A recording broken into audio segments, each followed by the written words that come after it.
welcome back to my channel. This is Nina KB. Don't forget to like, comment, and subscribe to my channel. Let's get into the video.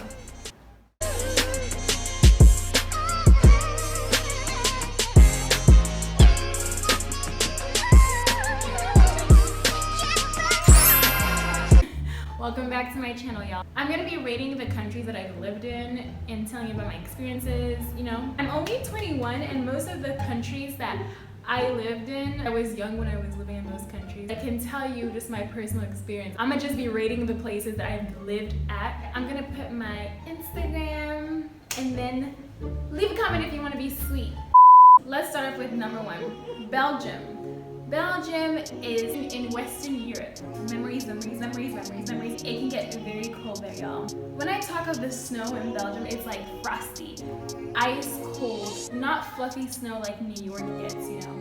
They have really good chocolate. During Christmas, they have the Père Noël. He's not like an American Santa. He's Santa, but he just looks proper. He's like a proper Santa Claus. The one thing that I do not like though, what's that? They have like a black face. I think it's his like helper or something. I don't know the name, but I remember living there and it was Christmas time, and one time we went over there. I think it was like at a gas station where he was gonna be at. And Saint Papa Noel was just sitting there. European Santa Claus was sitting there. And his little helper was like, he just looked pathetic. He was in blackface. It made me feel very uncomfortable. He just looked like a whole damn fool. But they drawn the big lips and colored it red, painted his face in like dark chocolate, you know, dark brown. I don't know what's being done about it. I think it's culture through tradition. I don't think it's gonna change, but it's very uncomfortable. What else? Yes, I went to elementary school in Belgium from the age of 6 to 10. When we were there, we did this thing, I think it's in janvier, in January. We do this thing, it's like a cake and a gâteau, quoi, and you put like a little doll. It's a French thing. They did it in Belgium too, because people speak French there. They also speak Flemish. They put this little doll, this tiny doll in your cake. Everybody gets a slice of cake. If you have the thing, if you bite into the thing that's in your piece, then you're like the queen of cake. Lots of food moments in Belgium. A con though is that beauty standards were ruined for me as black girl, you know. But you know what? I got myself back up, so I'm good. I know I'm cute. I know I'm worth it. I got the self-confidence. Now, I was being fed all these lies about what beauty is. The white European features were what was considered beautiful. Anything else was really not. And you could feel it. Going through that and going through the process of trusting myself and building the confidence in myself, that got me here. That was the silver lining out of dealing with that BS. If you have a child going to school in Europe that is black or a POC person and they feel singled out, expose them to non-white media, because that was toxic. Me and this other girl, her name was Anais, we were the only 2 black girls in our whole entire grade. In our whole entire grade. From 1st grade to 6th grade. No. What? Did I leave in 4th grade? I said 4th. Yeah, from 1st grade to 4th grade, we were the only 2 black girls throughout the whole 4 years. And there's this other dude called Pierre. He was a black dude.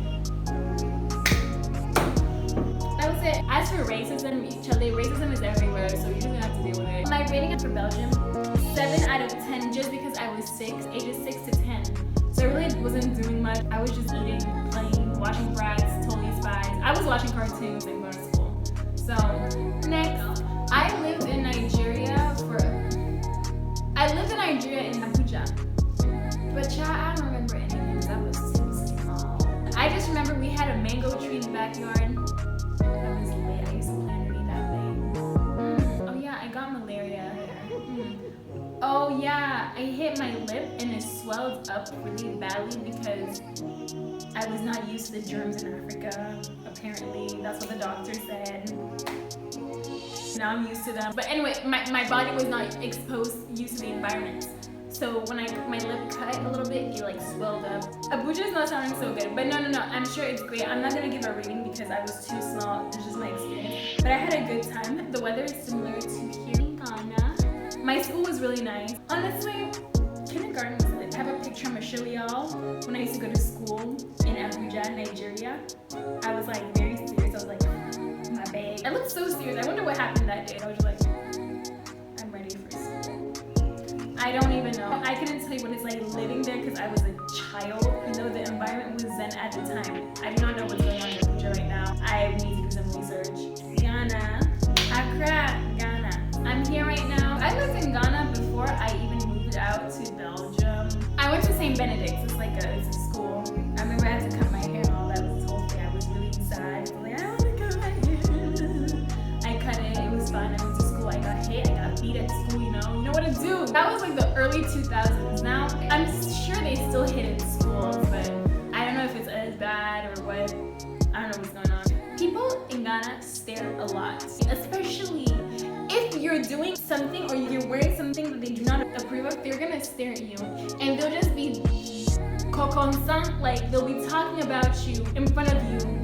You hear them, but then they're talking like you're not there. They're just looking at you. People here are very bold. That's what I've learned about living in Ghana. If you live in Ghana for a little bit, you're gonna be like 25 or 20% tougher than you were coming in. Because I've picked up some mannerisms. It's kind of like, you know how when you go to New York, you just pick up being a little bit rude. I don't know if that's true, but you know. That is that with Ghana. The weather is lovely. You have your dry season, Ramadan, where it's really dry. You have your wet season, your rainy season in June and all. The one thing about the rainy season is that you get a lot of the lights out. You have to kind of manage just not relying on your electricity as much. If you're working, it's a problem. So you probably should have if you can't afford one, have a generator or a portable charger. You can walk around anywhere and get food. A lot of people are outside using public transportation and walking. It's not like it's rare to see people walking. Because of that, there's a lot of people selling different types of foods in the morning. Cocoa, which is like breakfast porridge. Just a lot of snacks. Like you could go out if you want a donut. You can get a bofa on the way. I love those things. I just love bofa. It's so good. Traffic. I don't want anybody from Texas telling me that their traffic is bad. And I don't want anybody from LA telling me that their traffic is bad because the traffic in Ghana is no joke. You know, I mapped out this video in the car on the way here because I was stuck in traffic. I'm telling you, from somebody coming from the States, I feel like the way men have been hitting on me here, it's like, I don't want to say it's normal, but you shouldn't take it as personally because when you're in the States, it's a little bit more personal. I feel like men just flirt with any walking dude that has boobs and a butt. Sometimes that's just how they communicate, like that. They probably don't even want anything serious. That's just how they like vibe. They'll communicate to you by flirting with you. And sometimes it's uncomfortable. There have been times where I have been called out for being rude, but it's like also I don't want you in my space talking to me like that. So it's just like a culture clash. In the States, you don't really mind anybody. If somebody comes up to you talking crazy or talking flirty, you can just walk away and go, it's fine. But people, when you do that here, guys will get offended. I was going to buy credit for my phone, and this dude was like, hey, I'm homophobic. I think he's pretty girl, prettiness. And I was like, I kept going. He's like, hey, I'm talking to you and you won't mind me, won't feed me, And I was just like, I didn't know what to say, so I just kept going. He's like, that's so disrespectful. And I was like, stop. And we were both going to the same place, and then he actually cut me in line, and I was just like, you know what, whatever will make you get out of my space, that is fine. If you want to cut me because you're upset I didn't accept your flirtiness, keep going, okay? I love that you can just get coconut anywhere. You just walk around and get some coconut water. You're pretty much accessible to a lot of things. Clothing here, what I noticed that people just cover up more here. That's what I've noticed. You can totally wear what you want to wear, but just beware of stares. You're gonna get stares. I remember when I got here, I was wearing my camo pants, and people were just like, hey, what is she wearing? And like I had this crop top. Even though you couldn't see my stomach because the pants were high-waisted, it was just very, you know, like, you can see my figure, you can see my shoulders. You just have to dress kind of like you're going to your grandma's house, you know? You can still look cute, you just gotta find ways around it, style it. Or you can just do whatever you want. I'm just saying, you don't get stares, you're gonna feel uncomfortable, so just manage. Okay, let me give Ghana 7 out of 10. I have mentioned all 3 countries that I have lived in out of the States. Now we're, yes, in the States, baby. Alright, my second home, what's up? Let's start off with Los Angeles. I started junior high and ended high school in Los Angeles, California. Can you tell by my voice? I speak like a valley girl. I used to have a really bad valley girl accent. Los Angeles is a very pricey place to live in. If you want to live there, you have to be stable in your career. I mean, you don't have to, like, there are people doing whatever, but be nice if you had a stable job so you're not stressed. You can enjoy life if you have a stable job and you're getting comfortable amounts to be living in Los Angeles. It doesn't have to like millionaire rich, but it also has to be kind of like above average, you know, above most. Because things are just expensive in LA, period. Parking could be like $20. Can you imagine a parking space, $20? So, you know, everything looks very pretty, you know, everything is just designed, everything is like shishi and cha-cha and looks nice and polished. Not everywhere. It's very materialistic. That's the con thing. Like, honestly, if you're gonna live in LA, you kind of have to know yourself a lot because you can really get lost in the sauce. Does that make sense? You can really get lost in the trends because that's like the land of trends. When something is trending, like everybody is getting on it. You have access to beaches, you can hike. They're outdoorsy places. Everything is very spread out. So if you have meetings to go to, you have to just really pre-plan. Early is on time is late, and late is unacceptable. Traffic can be bad in LA, but you know, you'll be fine. Because if you live in LA, in some parts you feel like you're living in a bubble, and that can be very nice. But when you go out into the real world, you're just like, oh my gosh, wow. I'm definitely fortunate to have lived there. And yeah, I mean, I definitely would consider going back when I'm older and I feel like things are looking up for me financially, and I'm like, it's like a stable yes. Everything is about like media there. Like you're in the land of film and Hollywood and entertainment. You could have a photo shoot at a gas station shop. That's the West Coast for you. The West Coast is very like film edits, filming. It has its non-bougie parts, but even its non-bougie parts are bougier than other non-bougie parts in the United States. Does that make sense? I give LA an 8.5 out of 10. Next, Portland, Oregon. Portland, Oregon. Okay, Portland, Oregon. Portland banned all black people in the 1800s or 1900s. I'll put up the information up. They kicked out all the black people because they're like, we don't want you in our state anymore. It's like, so I came to work my ass off for you and you're telling me I have to leave? Like, y'all. That act right there, it's embedded in the history of Oregon. There's a big Ethiopian community in Portland. They kind of stay in their own zone. They stay in their corner.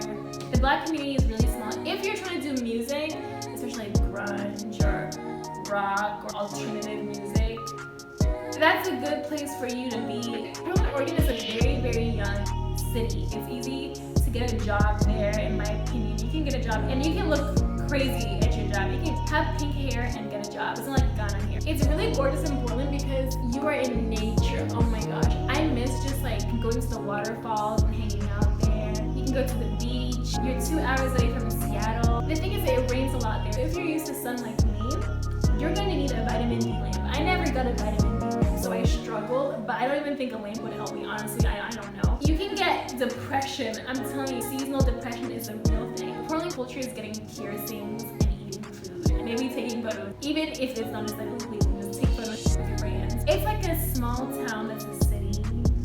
It rained a lot, so you got a lot of fresh air and you had a lot of trees. The only thing is the racism.